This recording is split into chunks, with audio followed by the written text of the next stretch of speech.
welcome back with me. This time, I will tell how to make fritters. Before we begin, let us introduce myself. My name is Nadila Putri Ramadhani. You can call me Nadila. I am class 9B. So, let's go to the video.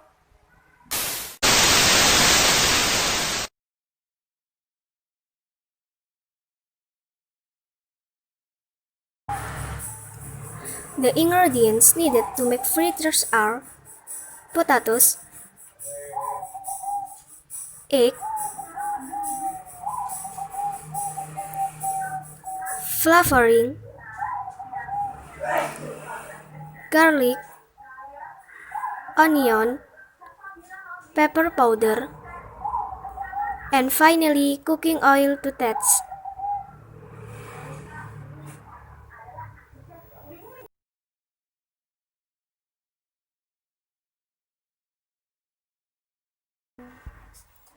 Boil potatoes that have been washed until cooked.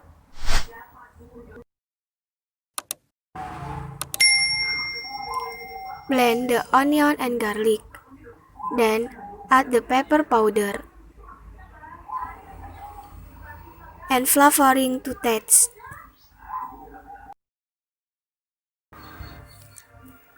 After cool, peel the potato skin until clean, then mash until smooth.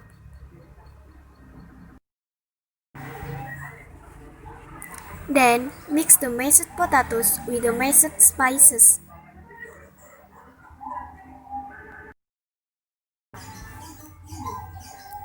After mixing until smooth, form the dough until it becomes a flat ball.